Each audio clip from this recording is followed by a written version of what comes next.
Good morning. Continuing the review of the conclusion of Hemshech Ayin Beis. Although we're up to page 1421, we went back to volume 2, where he elaborates more about Shemus, how they play a role, the names of God, or just the general concept of a Shem, that the fact that God has a name, Hayahu Shmoi Belvad, that he and the name, before creation, before existence, there was God and his name. What is the meaning of that? His name. And Hu Echad, Shmoi Echad. As we learned in Ayin Beis, Hamayich Be'echad, that's Hu Echad, he's one and his name is one. What is the significance of all of that? And briefly, it's essentially the process of how we unite and we connect our diverse existence, which is the opposite of Achdus, of Echad, and we recognize the true reality that intrinsic and inherent and within everything is really a divine unity. But for us to make sense of that, we have to go through the stages of understanding the process of how God created existence, that he created from Achdus, Hapshuta, and even higher than Achdus, Hapshuta, from a complete shapeless reality, and beyond shapeless, from a reality that's not even a reality that we would call existence, how from there it emerged, the first existence, and then the concept of the existence as a Metzias Nimtza, concept of Oisius, which is shame, that manifests a certain form of expression.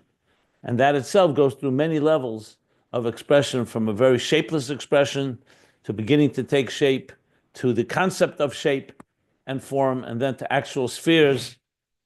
And ultimately, as we learn Machshava, Dibur, and even Maisa, how those letters become formed and shaped into our existence. And of course, the operative example is the human being, the nefesh, that our nefesh is shapeless and seamless, and yet is filled with yet it has the capacity to express itself, and therefore it's called nefesh meleya esis. It's filled with letters, but not actual letters or words. It's just the power to express, and that ultimately becomes expressive in faculties, first core faculties, hidden faculties, and then revealed faculties.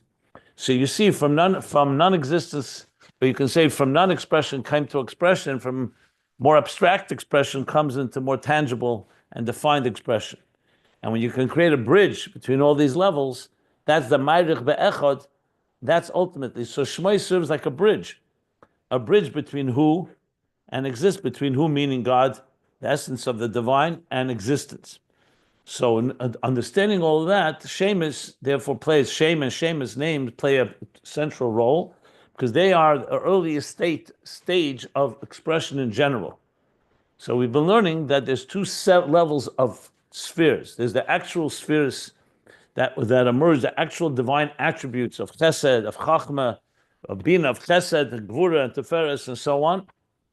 And then there's I don't want to call them a source or a root, because he avoids using those words. He actually says it's not a source, but they originate from somewhere. They didn't come out of nowhere. They originate from God's capacity and power to have those attributes. And what is that state? Called the 10 hidden spheres.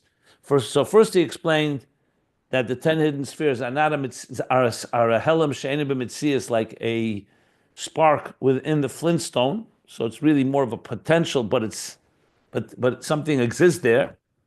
And in the Keichus Adam, he called it the Keich Heyuli Ha'atzmi, like the Seichel, higher than the Keich HaMaskal, not just the power to conceive, that conceives ideas, which is already a state of that relates to the domain of Seichel, but the way it's encompassed in the soul. Then he said, Mokamacha elsewhere explains that Esses spheres Gnuzis Ein Mitzias. They don't exist. Those were the words he used on page 969. Ein Metzias Legnuzis. There's no Metzias altogether. So here's where names come into play, because a name is not a Metzias. The existence of a name, before you call the name, and before you draw out whatever that name symbolizes, whatever that name describes, there's no name within the nefesh. Not like the koiches. The koiches, even on the highest level where you can't really define them as faculties, but there's still the capacity for the faculties. A name is completely not related to the Etzem HaNefesh, as he said.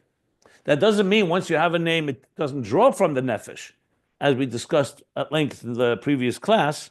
But like he said, that when it comes to a name, in contrast to koiches, he says it's non-existent, and that's why the pshitus of it is to that extent. A person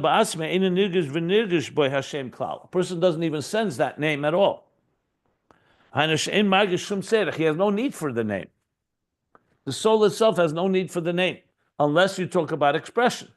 When you talk about expression, then of course a name comes into play. So, as such, he says, I'm reading now the bottom of page 968, 969, and the top of 970. So, besides the fact that he responds to someone calling him by the name, or any other way of an ID, the name has no existence in his consciousness, and unlike the koiches ha'atzmim, that you can't say there's no sense. You do know that if there's revealed faculties, they have to come from the concealed faculties. And whereas a name doesn't mean that at all. It doesn't mean the name is concealed and then it gets revealed when you call him by name. So you see, on the other hand, the name will draw out those attributes, as we'll discuss in a moment.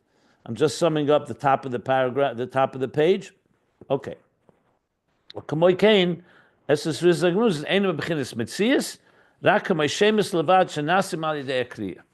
So there's nothing existent there. There's no actual entity. They only emerge when you call the person by name, then something happens. And now he explains that the mashal that we reviewed, let's review what we learned about how that works. So he says that when you call a person by different descriptions, you call him a chacham, a wise person, or a chazdan, a kind person. So he says that brings out, that draws forth from concealed, the chachma that was concealed should be revealed. And he explains that in a number of ways. That even if he had already wisdom, it will bring out deeper, another level of wisdom that was not there before. Or if he was not even thinking about any ideas, and he was not even mukhan, he said, he's not even ready to think, he's in a different place altogether. He's busy with other things. So the name, when you call him by that name, it will draw out the chachma, even though there was no chachma there initially. Not concealed, yes. Innate within him, in a dormant state, it's there. And so it says, even when a person, I'm just reading some lashon, gam meina muchen das haskil, you see, mischadish by sichim chadashim, so new ideas get innovated for koich chachmasa yoli asme by calling him by name chacham. Same thing with chazdan. When you call someone a chazdan, a kind person, that you bring out that chesed, even though he was not in that place, he wasn't doing chesed, and he wasn't even in a state, he wasn't even interested. That's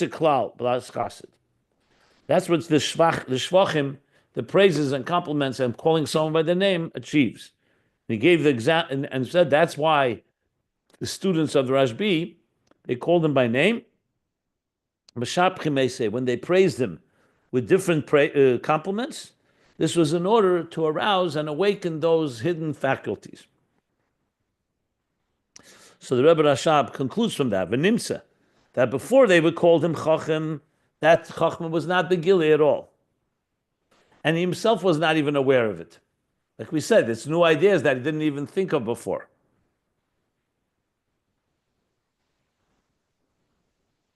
That's what it means that he wasn't even Muchan Lahaskil. So there's no idea, there's no consciousness of it. But then, being that he's a chacham be'etzem ara b'shah she'esav miskol samuch lahaskim. No, I'm sorry. When he's ready to give out, so he compares it. Shari zeh by efen she'ena much lazan. V'oz ein by shim gili v'yadim mechachmasei klal. Yeah, because he's not even in that state, so he's not even prepared for it. So it's something like, in a sense, it's non-existent from his point of view, and yet the name is able to elicit that. And he says it's unlike a situation where he is ready. Like we say, a teacher, for example, is ready to teach. He prepared himself, he primed himself. So then, being that he's a chacham, so he's obviously aware of his intelligence, is aware of his knowledge, and he's ready to present that. But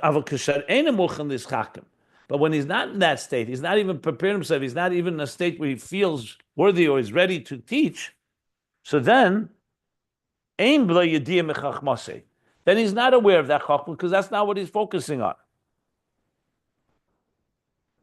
And he adds, and this is where we stopped, he says, because the koyach hayuli atzmi, meaning not even the koyach, we're not talking about the koyach hanelam. If seichel is nelam means it's right before being revealed. So you're aware of it, but it's not yet revealed. This is basically all consciousness is like that. That even though you may not be thinking about an idea right now, you have the idea somewhere stored in your memory, in your mind. Here we're talking about it's completely not in that place. So you have to go back to the koyach hayuli atzmi, that which is in the core faculty of intelligence in the soul. But that is not conscious of right now. But when when you call the name, it draws out from there. As if ki'ilu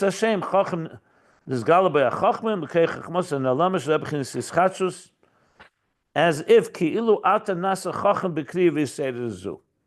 So even though overall you can call a person a wise person, but because he was completely not prepared and not in that state of consciousness, he was completely somewhere else, you can call it ki'ilu, as if it's like now he's a chacham from new. Obviously, this is a mashal, a human example that will help us understand Esesphere Sagnuzis above. We're there for sure, by Hashem, for sure you don't have to say that he had chachma within him, because he has the capacity for everything. But you can't define it in any way because he's not defined yet in any form of faculty. Here, at the end of the day, even in this case where the person is not ready and is not even in that state of mind, at the end of the day, he does have chachma in his soul.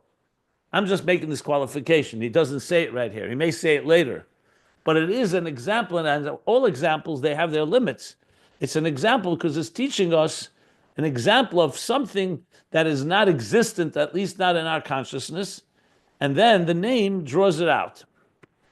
So that's where we stopped. I'm going to go back now to the parentheses and read the parentheses where he analyzes this further. Again, this may take us a little off course of what we initially started by learning. This was to help us understand what we're learning, the different levels of oisius, of shame, before the tzimtzum, and how it's a name which is not yet an existent entity. It's a potential, a capacity, a concept of a concept, an archetype, all the different words that we used.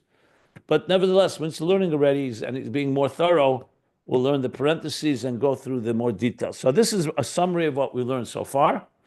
And as I said, next page, he's going to go back to the nimshal. How does this play out, Lamaila, with the 10 hidden spheres? And meanwhile, it's still the example, the human example of calling someone by names and praises that draw forth those qualities within a person. And as I elaborated yesterday, this is not just a matter of flattery or just trying to get what you want from someone, so you call them you give them a compliment. We're talking about like Rashbi, or like when we call God by his name, you're actually invoking that attribute within him, that for that whatever reason he's not right now aware of it or not expressing it, and you want to draw it forth. So that's what the purpose of these names are in this context. Okay.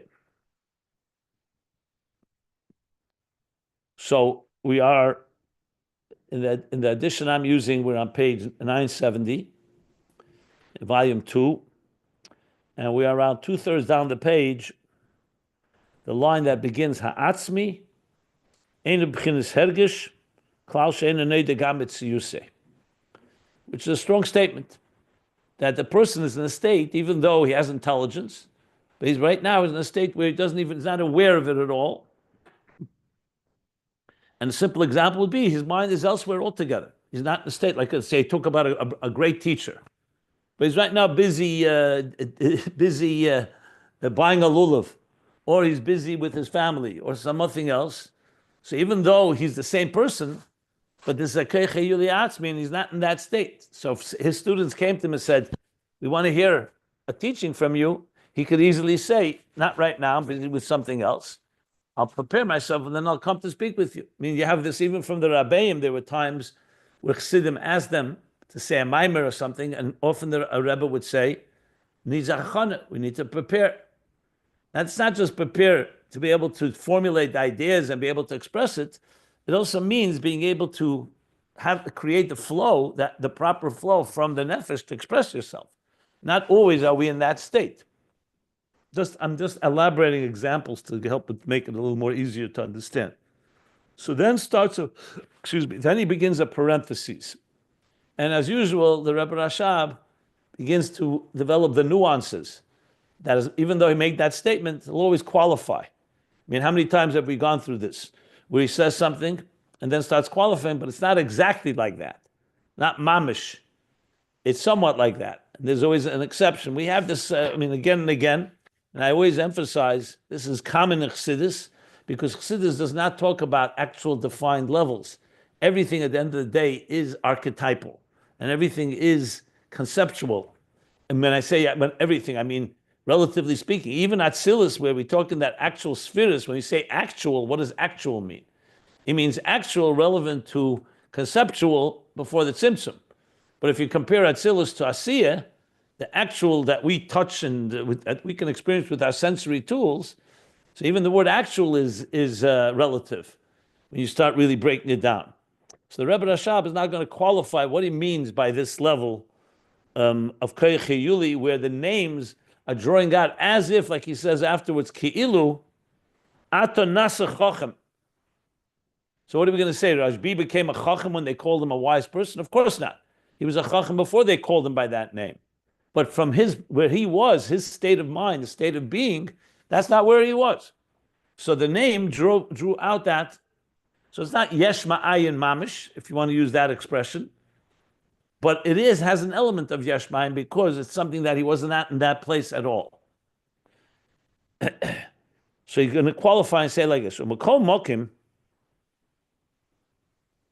so parentheses again, the pages, I don't know, Yitzchak posted them on the group. I don't think you can find them at ayinbeis.com, but on the group, the Ayin Beis group, there's a PDF posted of these pages, so you can check that out. So he says like this: U'makol mokim inyan yedias atzmei gam yeshboy yeshboy gam kisheina muchan lahaskil. 970. Yeah. Nevertheless, you can't say there's no yedias atzmei. There's no self-awareness. So, because he just said, because you don't even know its existence. It's so concealed. He says, nevertheless, he can't say yedias atzmei. He still has, even when he's not muchal lahaskil. Remember, muchal lahaskil means he's prepared to conceive of ideas. He's in that state of mind. He's ready to do so. He's in that state. Muchal lahaskil. Not muchal lahaskil is when he's not in that state, which he called before that he's not even aware himself of the chokhmah that he will ultimately teach, and is the name that draws that out. And of course, this is very relevant in the nimshal, as we'll see. So he says there's yediyas atzmei even when he's not prepared to the haskil. What does that mean? So he says v'hu sheyedei ba'atzmei shebiyacholti lahaskil l'sachkakim.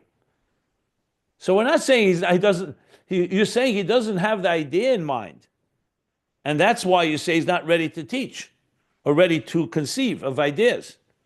Let me be more precise because it doesn't use the word teaching. I gave that example, but it's the same idea. He says, but he's definitely aware that he's capable of conceiving and innovating. So in other words, let's just spell it out in different scenarios. Let's think of a brilliant man, a brilliant woman, bright person who has conceived of ideas and is capable of conceiving ideas. So there's a state, we'll call it a state of seichel goli. We see them actively expressing an idea. And it's an innovation. And people wonder, wow, beautiful idea. Students or others. That's a completely revealed concept, and there's no need for calling him by names, because he's already expressing the idea. Then there's a state he's ready to do so, and he's prepared to do so, or he's doing research, this individual. So it's not yet revealed, he didn't express it, but he's in the state. It's just a matter of time, a matter of when he's ready to start expressing it. It's like a teacher, as I gave the example, who's ready to teach, but he hasn't taught yet, but he's in that state. Again, you don't need to stimulate him. He's already stimulated, either by himself or whatever reason, he's there. Then there's a state where he's not ready. Like I said, he's busy with something else. So if you come to him and say, we need you to teach or we need you to solve a problem, he says, now is not a good time.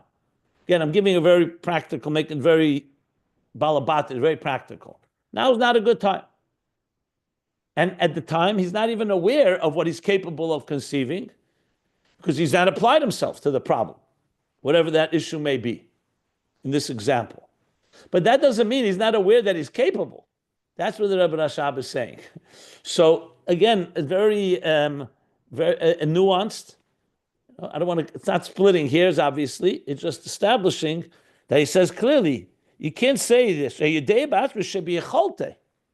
here you start seeing the concept of a concept of a concept in a certain way, because even though he's not conscious of what he's going to ultimately conceive, because he's not in that state of mind, but he's definitely bi'cholte lahaskel l'schak. He's not delusional. He understands why they came to him to solve this problem. He's just not right now in the place where he can do that. So he knows bi'cholte lahaskel l'schak. Yodei ba'atzmei.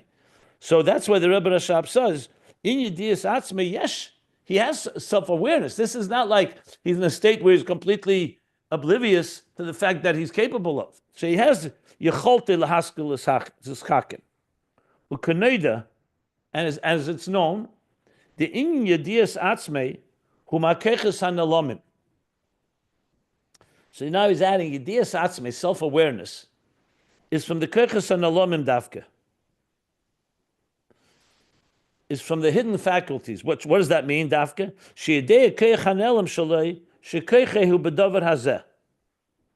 So self-awareness means it's not something you share with others necessarily. You're aware of your capabilities.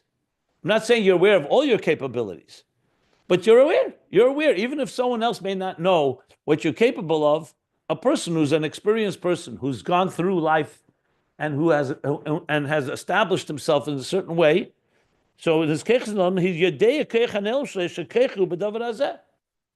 aware that he has this capacity, though that he's capable of doing this, even if he's not doing it, and even if he's not acting on it.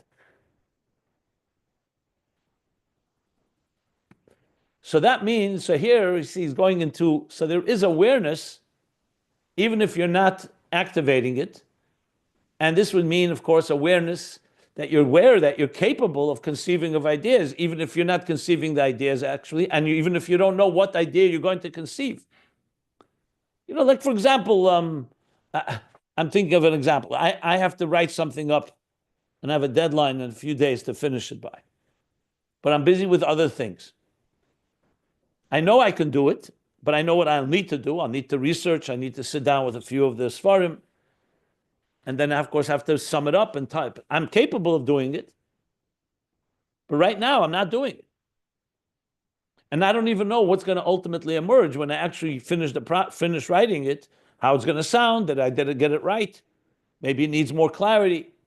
So you see a state here that it's not being done yet. It's not activated, but I'm aware of that. It could be. And I'm even aware what I need to do. I'm just not there yet. So that's what he's qualifying. So even before the calling of the name, which elicits, he's going to talk about that in a moment, doesn't mean totally non-awareness. It's not like Rashbi did not know at all that he had those qualities. He's aware that he had them. And he's aware that he's capable of having them. Maybe better said, he's capable of having them. But he's not in that place, and that's where the name comes, and that's what he's going to continue to explain now. He says, and that's the reason, v'zeu asiba, and that's the reason, the cause, how that gets stimulated through the praises and the compliments that we've been discussing. So when you call him Chacham, you're not creating Chachma within him. That's what the Rebbe Rashab wants to say. It's not like before that he had no Chachma altogether. And by calling him a name, you created something. It's interesting to see how this is going to play itself out, the Esser Spheres Hagnuzis, By Hashem, because by Hashem you can't say there was Chachma even concealed. By a human you could say this. So I think here's another qualification that's going to be a distinction. But the Rebbe Rashab is definitely going there to distinguish between the two. He did that already previously in our previous class where we spoke about a shame of a person, but because the neshama exists, you have to say everything in the neshama also exists. And that's why they're koiches.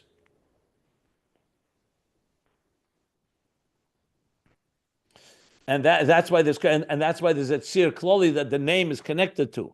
But getting back to here, he says, and that's why these praises work. Because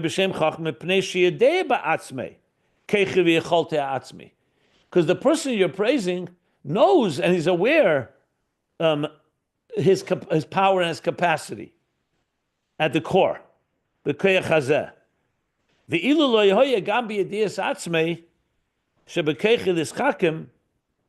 And if he was not aware, let's just take a scenario, let's say he's not aware that he has the power to conceive. It wouldn't be revealed even if you praised it, because there's nothing to hold on to. What are you're praising him something that he'll say, I don't know what you're talking about. I don't have this capacity. Now there's scenarios like that too, that sometimes you go to someone and you say, we need your help. The person says, I don't know what you're talking about. I can't help you. I'm not that I'm not there. And right now I can't do anything for you. I'm just not capable. There are scenarios that sometimes a person has that capacity, but that's not what he's discussing here. Here he's saying that there has to be something within the person that is aware. He's not aware what he's going to conceive. Let's make that clear. He doesn't know what he's going to conceive, and he doesn't know what, and it can be completely new to him as well when he innovates. But he knows that he has the capacity to do so, and now he's saying that if without that, the shvachim, the praises wouldn't up. So if you, for example, went to someone that wasn't Rashbi, Rab Shimon bar Yochai, or someone that was not a chacham or a chazda, and you say, you're such a wise person, we need your help to solve a problem, or we need you to teach us something, or whatever it may be, if the person has no awareness of something like that, and then the shvachim are not going to exactly help. Again, I'm not talking about other scenarios where we have stories where people had capacities they were not aware of. That's an exception. Here's talking here in the context of, let's say, Rashbi that has these milas. So therefore, rak mipnei shebiydias atzmi yedeias keche. It's only due to the fact that he does have yedeias atzmi, he does have a self-awareness of his capacity. Now, when you're calling him, when you're praising him, complimenting him by that name, you're drawing out his awareness. That awareness that he does have should actually activate it, and he should actually do it, and actually come and act on it, whether it's chachma or chesed and so on. Okay, but now again, as we always deal with nuances, comes the qualification of the direction. Because based on this, in a way, he weakened his case. Till now, it sounded like the Shmoy is really unbelievable. It's coming and literally drawing out a new power within a person that was not there before. Now I made it clear, not only was it there, but there's also awareness of it. So let me continue, then I'll stop for questions, obviously. So now the Rebbe Rashab goes the other way around. Ach ein zeh yediyah mechachmoseh. That's not an awareness of his actual wisdom. It's his capacity to be wise. Because right now he's still involved in something else, or whatever reason he's not muchan to present chachma. Rak ma sheyedei etzem koyche shebiyacholte l'schakim. It's just that he's aware of the very core faculty, power, that he has the capacity to conceive. L'schakim. So you see the nuance here. Again, I call it a nuance, but if you really break it down, it's a big distinction. And just for the record, this is a good example of the Rebbe Rashab at his I don't want to say at his best, but Rebbe Rashab at his unique style, where this idea is probably explained in Maimorim before, but there's a certain element of breakdown that the Rebbe Rashab goes and dissects it and really gets into the very anatomy of it in every detail. The Mittler Rebbe also does it, so sometimes this could be from the Mittler Rebbe, but the Rebbe Rashab does it on a different level completely. Being that's a parenthesis, it makes me feel that it's probably coming from his explanation on the concept of Yediyas Atzmai. What means self-awareness? What are you aware of? What are you not aware of? So he's breaking that down. So there's a few more lines for the end of the parentheses. So let's just continue, and we'll stop after that. The awareness of his chachma, of his actual chachma, it's not just that he's aware that sheyaskil v'yischakim, that he will conceive and innovate. When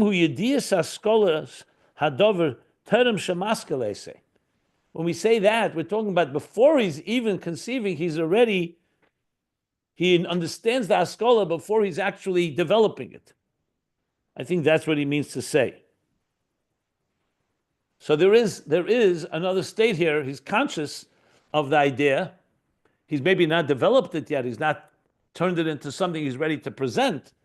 But he is Yediyas Askolso Tarim Shemaskelese. For who? And that's due to the fact Kiliyese Chochem Be'etzem, being that this individual, regardless of his state of mind, where he's at, whether he's ready or not ready, Muchan or not Muchan, but being that he's a Chochem Be'etzem, he's fundamentally a wise person. V'hu Muchan Lahaskil, and he's prepared to conceive. Yadua Umurgish Etzlei B'Bchinas Helem, it's known, he's aware, and murgish, and he senses. He's murgish, he feels, he senses. In a state of concealment, a state of still, we'll call it a little more removed, the concept, the understanding of the idea, even before he actually conceives of it. It's like a sense. It looks like to me that the Rebbe Rashab is adding another level here. Because there's the awareness that you're capable. There's obviously the awareness of the idea itself. And then there's awareness of the idea, but not yet in a way that's active. So it's like a state, but there is already muchan. He's engaging with it. So that's what means yediyas mechachmase. So it's not just he knows his capacity, he's actually starting the process of engaging with the idea. And so even Terem Shemaskil, before he fully conceives it, he already has a sense of where he's going with it. That's the way I would explain it. Maybe there's other ways to explain it, but that's the way I would interpret it. The Yediyas Atzmei, on the other hand, while we're talking about Yediyas Atzmei, that he's aware of himself and his capacity, Hari Einze Yediyas Haskola Klal. There has nothing to do with the Haskola. It's not like he's in any way aware of this particular idea. He knows he's capable to conceive and to innovate. Going back to that state, to the state more removed from it all.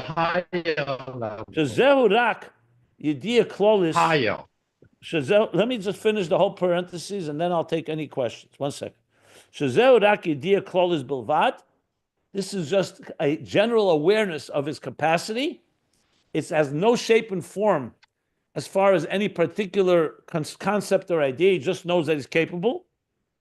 But he said, bedugma, and he says that's bedugma kamoy Hashem shenimtze behelem, like the name that can found in a concealed way, ba'achayis sholahachis. That's like the name that's found concealed ba'achayis sholahachis, by the vitality that energizes. 1 second.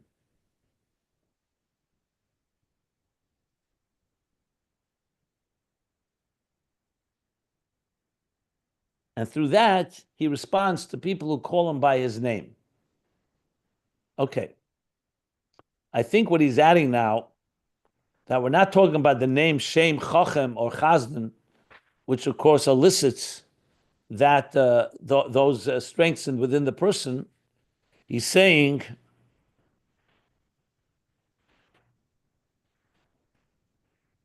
that what we spoke about earlier, that soul is what we give someone a name, so he doesn't need the name for himself. And therefore, before the name is called, it doesn't have any mitzias in him. On the other hand, when you call him by name, he responds. So that means that their name is embedded in there somewhere. That's why he responds to it. If you call him a different name, he wouldn't respond. So he's saying that's a dogma for Yediyah Klolis of a person who has general self-awareness of his capacity. That's what it sounds like he's saying here, which is taking us back to the general name. We're not talking about the name of, like when you meshabeach someone, you praise someone with a particular feature like Chacham Chazdan, and that's drawing it out. And here we're talking about the mere fact that a person responds to his name means that name is concealed within him. It's not there, does not exist in the Etzem HaNefesh as we explained, but he's given that name and therefore he identifies by it. So before you call him by name, it's there in a concealed way and he's aware of his name. It just doesn't need it. So the Ruvain knows his name is Ruvain, but it's not necessary until someone calls him by that name. So this needs to be analyzed a bit more, these last two lines, because the Rebbe Rashab doesn't elaborate, how that fits into this whole picture here. But he clearly is associating it not with the idea of Chachma, even the beginnings of generating an idea, but he's relating this more to the capacity, that you have the capacity to have Chachma, which is what he calls Yediyah Klolis. Now he calls it Makif. What he calls it says Helam and Makif. So I'm not sure completely what he wants to add here, but it may become clear when we learn the Nimshal, when we learn the next page, what this is all coming to teach us about how it is above. So maybe these different levels will help us understand that. So I'll probably get back to this. I want to review it myself a few times. So this is the parentheses. And then he says, after now this whole qualification about what means Yediyah, what are you aware of? What are you not aware of? So even when you're aware that you have the capacity, but that still doesn't mean that you're acting on it. Right? They kriyas Hashem. I'm reading the line after the parentheses just to get us back up to speed. The name does something unique here. It doesn't just take it from the awareness of your capacity, it actually brings the person to activate the actual Chachma to start becoming generated from him, from the concealed Chachma. This is like a new thing. As if, only as if, he's becoming a Chacham by when you call him and you stimulate and awaken this faculty within him. Remember, he's aware before you call him by name that he's capable. But the capable to the actual, he's calling here like a new thing. Ki'ilu, it's a new thing. Because when you're still in that state of mind, you're capable doesn't mean you're actually doing it. And that's the big difference here. The praise and the shvachim are meant to get it going, not just that you're capable. Like when the Chassidim wanted the Rebbe to become Rebbe, the Rebbe was capable, that's fine. But they wanted him to become an actual Rebbe, not just that he's capable of it. Or, I don't want to compare it, but the Alter Rebbe's words to that, to one of his Chassidim, he said, just like a Ganef is not someone who's capable of stealing, but someone who steals, a Lamdan is not someone who's capable of learning, but someone who learns. Just to give a few examples of the state that the shame does. However, the name that he's referring to, the parentheses, is not the name Chacham, that's more the name in general to get his attention, so to speak. Okay, I'll stop here now after this longer parentheses. And if anybody wants to ask anything, please. I think that this level that capable is said You're breaking up a bit. It's a little hard to hear you. Not Shlomo, you're breaking up. the level I can't hear what you're saying. That he's capable. Did you hear what I just said? I cannot Could you hear hear what me you're now? saying. Okay, could you hear me now? I think that the level that is said before, that he's having it in his mind already, but it's not developed, but he knows that he's having, is lower than the level Of that he course. knows that he's capable. Of course. Absolutely. That's the stages. Yeah. And this level is compared to the shame that he said also that this is the shame which is inside the neshama, No. embedded. The awareness of is capable is compared to the shame. That's Yeah. that yes, correct. Correct.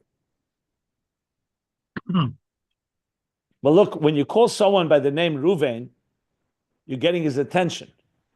When you call him Chacham, you're not just getting his attention, you're saying, you have within you Chachma, and I want to elicit from you that Chachma. So those are two different stages, for sure.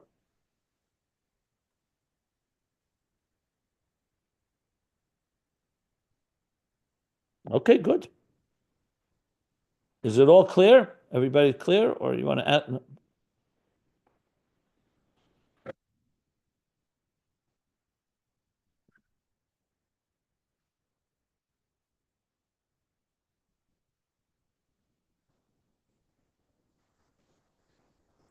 Also, why it says B'achayis Shalahachis.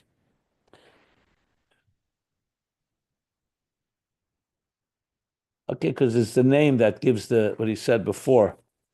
The seer. Like I said, the name becomes the channel for the chayis of the neshama. That's probably what it is. So a person, let's say, is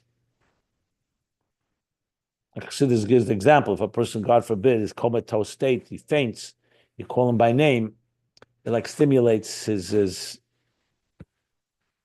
stimulates him and awakens him. That's probably why he means that. Okay. So we continue, or any other questions? Okay. So another parenthesis now, we're on the last line of page 970. He says like this, V'hasichlim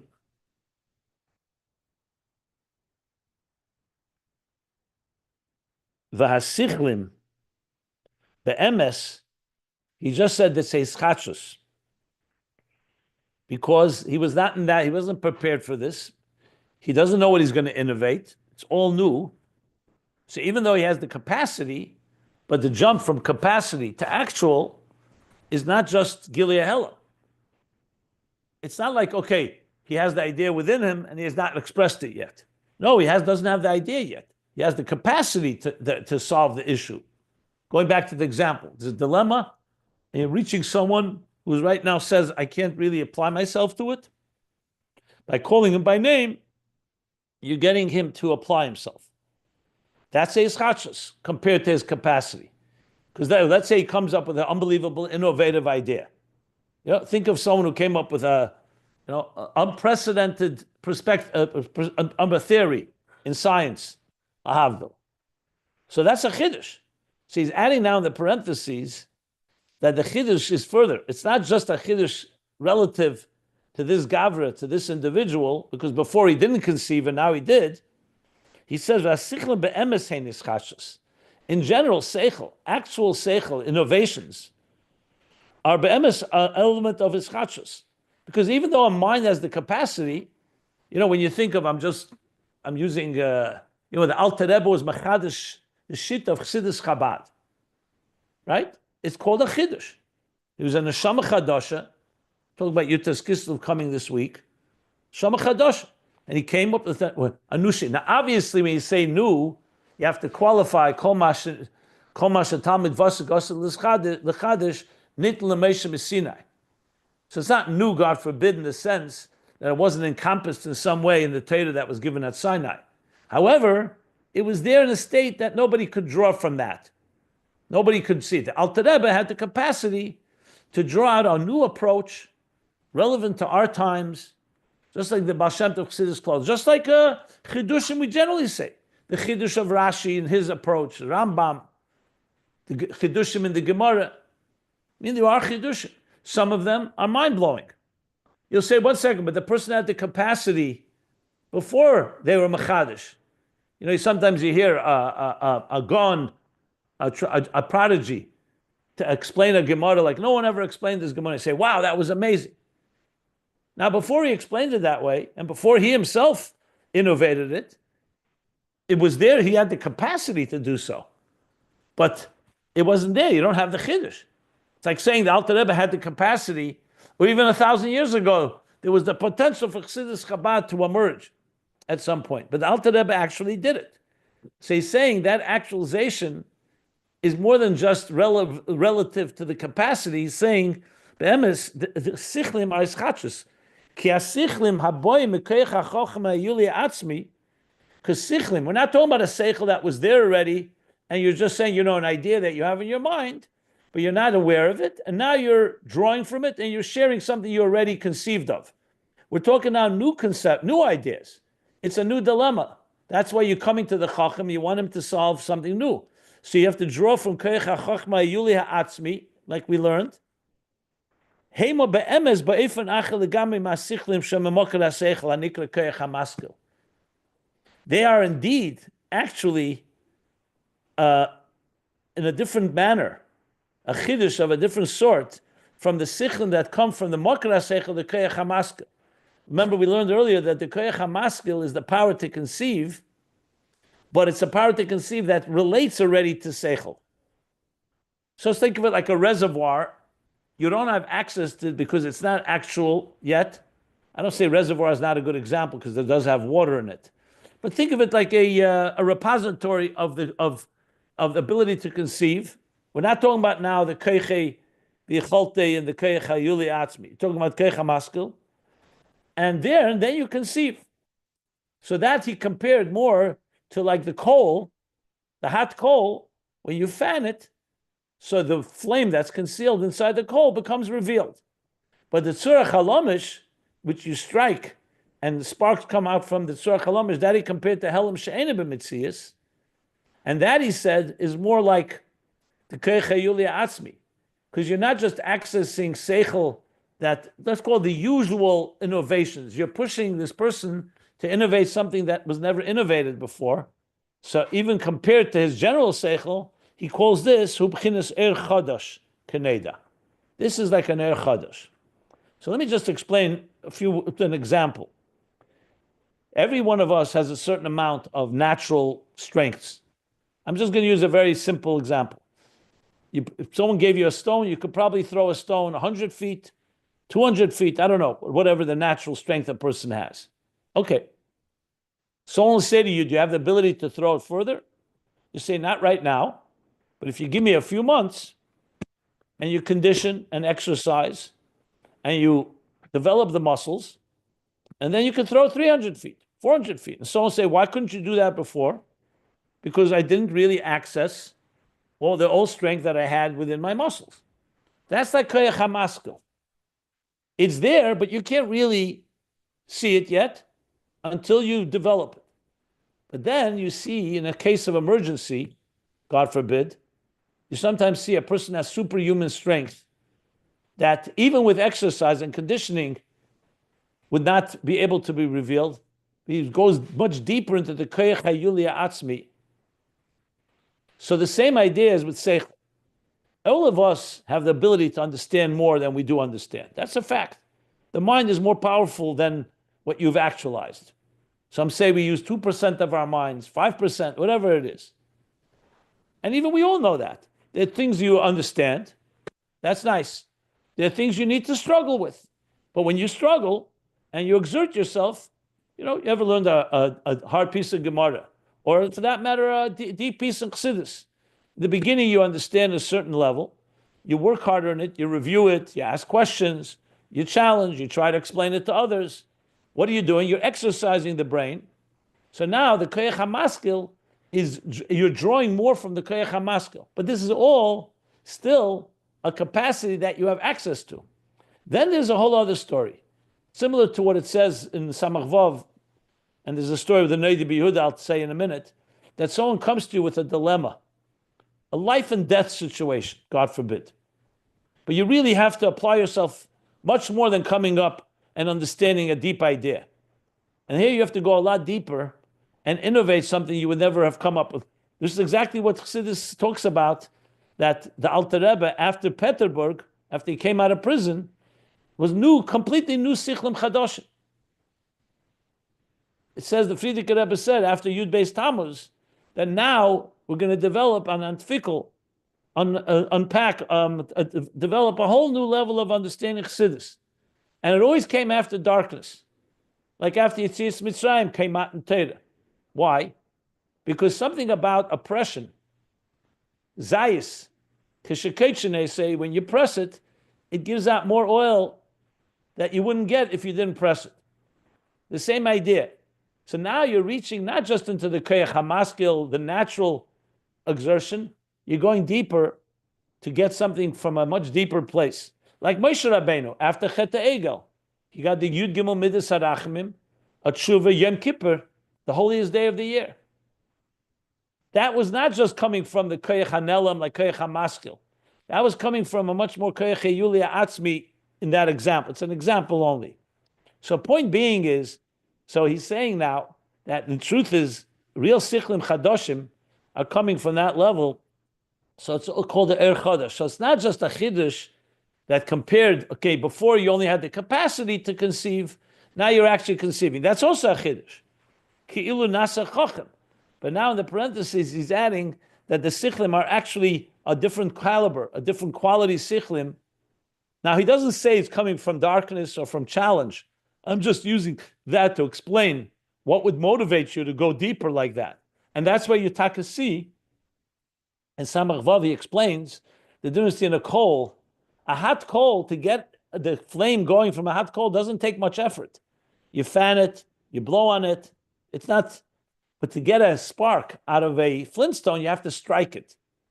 So the Rebbe Rashab says, the hakos ha-sela, you have to strike it. Strike it is yigiyah, much more effort, not just the regular effort of getting something that was revealed, because you have to reach now into a deeper place. So naveda, that means breaking yourself, means kfiyah, iskafia, kad iskafia sitrach, istalik kekora, the kutchabricha b'kul almen.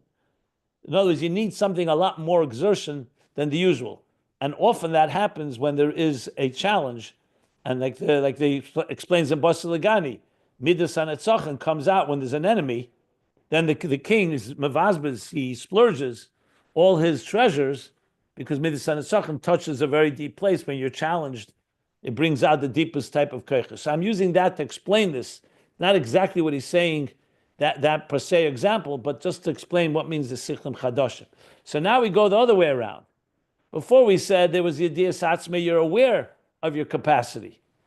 And then it actualizes. But this actualization can actually have chidushim that go far beyond what you were aware of.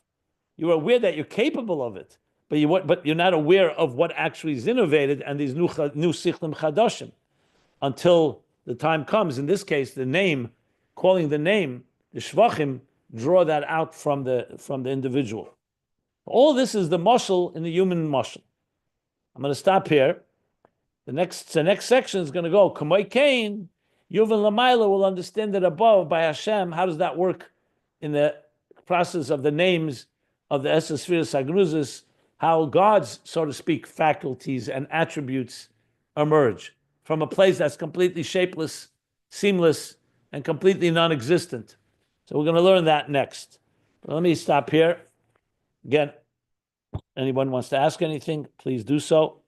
The koyach hayuli ha'atzmi is compelled to the capability that is capable. It sounds like the Dias Atzme is in that. Let me see the exact language.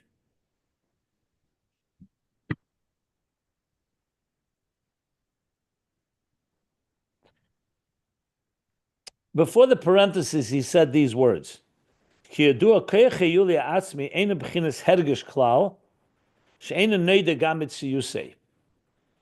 sense it at all because you don't know of its existence. Because it's a Yuli Atzmi. It's like completely, not even a Koyach HaMaskil you're aware of. You just don't know what it looks like, but you're aware that there's a Koyach, a power to conceive ideas. But in the parentheses, he explains, Yedias Atzmi Yeshbay, that there is an awareness of it. It's just that you're not aware of what it is. So it sounds to me in the parentheses, he is qualifying. Let me just see. He doesn't say explicitly. He says like this: "Yedeya ba'atzmi keichi v'yecholte ha'atzmi." So it seems like he's saying that you do have some awareness of that capacity. But I'm just wondering, you can't contradict what he said before the parentheses. So you have to say that there's some awareness that you're capable. The question is that mamish keiche yulia atzmi, or is that already somewhat of a gili from keiche yulia atzmi? So my answer to you would be, I think it's definitely is an awareness of that level. I just don't know what level, how deep that awareness is, but it definitely has the capacity. It sounds like he has, I would probably argue that he has that, yes, that it is in that keiche yulia atzmi, because the mere fact that when you call him by name, and then you activate that, it means, like he said, because he's aware that he has the capacity, now he's applying himself. So even though he doesn't know what he's going to innovate, and then he innovates, like the Alter Rebbe, Chassidus Chabad, he was aware that he was capable of that before, but he wasn't aware it would be Chassidus Chabad. So I would say that there is some awareness, some self-awareness that you have within the nefesh, the Keiche Yulia Atzmi. It sounds like yes. I'm just being very careful because I want to look at the exact language that he's using. Sounds like yes. Maybe you could say that even if he is I mean, the not, mere fact that Chassidus tells us that there's a Keiche Yulia Atzmi, so now we know. But I don't know, like, unless I'm thinking about myself right now. When you think about yourself, you definitely have the power to conceive of ideas. That's Keiche HaMaskil. Then you have the in the nefesh, you know that you can. It's like there's an expression. There's things we know that we know. There are things that we don't know. We know that we don't know, and there are things that we don't know that we don't know. You've heard that expression, right? very good. Yeah. Yeah. So I think what we know, okay. Then there are things we know we don't know, but it means you're aware that you don't know. And then there's things that are you don't know, and yet that itself, you know that you don't know, if you know what I'm saying. I think that's maybe somewhat an example of the awareness of the Keiche Yulia Atzmi. Okay. Actually, So I like that. I think that makes sense. Yeah. This is what he called the fall shame, that you don't know that you don't know, but you know that you don't know what you don't know. Yeah. And And that alone is already the beginning of the process. Like so in the other words, question, when we know that we don't know Atzmus, that's a mila, that's a quality. That means you're starting to appreciate what Elokus is, because that which you know, yeah. right. So the koyach hayuli ha'atzmi is still not 100% if this is the highest level that you No, know it's for that. sure not the highest level because there's nefesh nesekeches, and then there's the etzema nefesh itself. It's definitely not the highest level. No, from these two parts that we spoke now, that Yeah, that's number one, right? From what we're learning, but also from what we learned in the Chele Gimel, and we'll get back to, it's clearly there's higher levels. And he may talk about it, he may not. I don't know if he's going to talk about it here, because here is as Nisht Eisen, here he's not coming to necessarily explain those higher levels. But there I is understand. higher. But I don't want to go there right now I'm because not talking about the higher. I'm talking about these two levels that we mentioned now. yeah. That you know that you don't know what you don't know. Is this the koyach hayuli ha'atzmi? I Or think I would say yes. I would say yes. So you have a capacity, but you don't know what it is. I think that works. Yeah. I don't want to limit it to that. I'm sure there's more to say to explain it, but this definitely gives us some.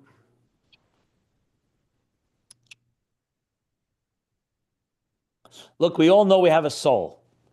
There's something that gives you life. And God forbid, after Meva Esrim, after 120, that soul is no longer there. So that we all know. But what do we know about the soul? I'm not talking about the Keiches HaNefesh, how it manifests. So that is even higher than koyach hayuli atzmi, obviously, because that's still a koyach hayuli atzmi for seichel. But I think it's an example that you can know, you're aware that you have a soul, you're aware you have something in you, but like you said, we know that there's something we don't know, because someone That's started. from Walmart. Huh? What? Yeah. Nothing. Oh, I think okay. he was talking to someone else. Okay. So we'll stop here. Top of page 971. This is very interesting stuff. Very interesting. Wow.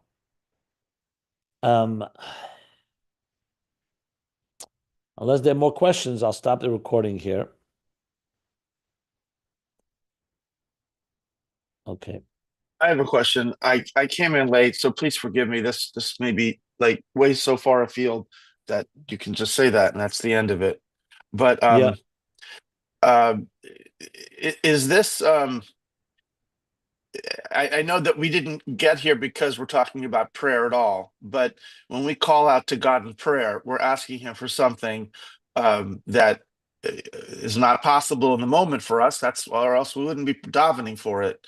I don't know, God, someone's sick, or I don't know, whatever, there's something you need.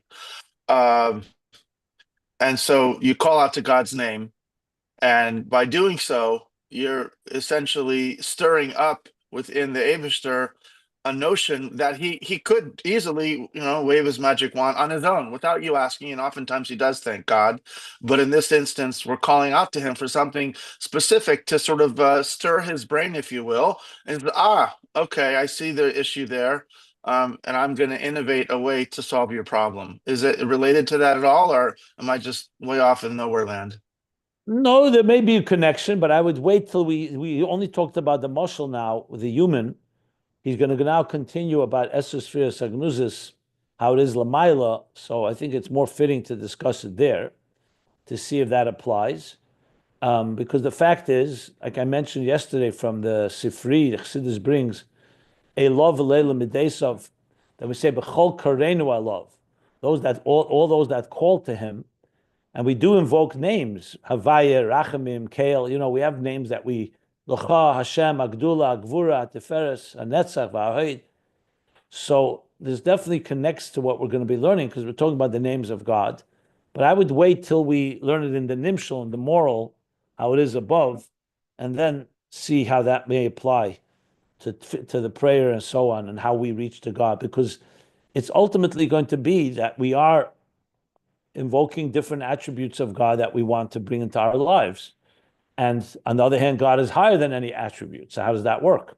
So that's why shame has come into play, because a shame is not a mitzvah. On one hand, it's not a mitzvah. On the other hand, it does draw. So that's the bridge.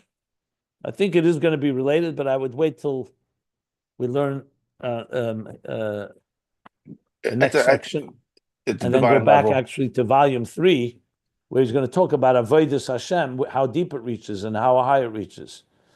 Remember, at the end of the day, all this is part of interface. Names are a way that God is giving us handles. Firstly, how he expresses himself. So with his, like we said before, that we should know him, be aware of how he works. And also a process of connecting, as we keep saying, retracing the steps and connecting with him. He actually said that on 969. His kashus, the spheres are there to connect and to know God. Yeah. So that's what I would say about that. Okay, thank you. Yeah. Okay, good. It's fascinating, I think, that the Koach Hayoli Atzmi, the distance from that to the Nefesh, this is not immediately resolved, connected. There is something between probably many more things.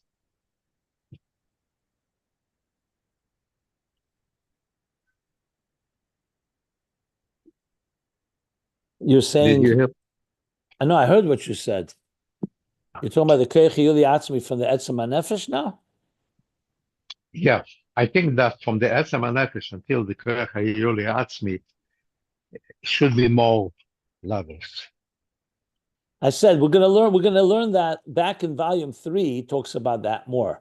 I don't know how much he's going to discuss that here, I think he's not going to go there right now, even though, as I said, we'll get back to that. It's going to be very relevant because remember, the Koyach Yulia Atzmi he called in Ayin Beis in volume 3, he called the Koyach Sa'asmin Benefesh.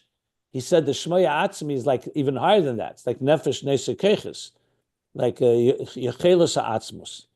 This Yechelis we're talking now is still the Yechelis connected to Koyches. It's not the Yechelis Atzmus, period.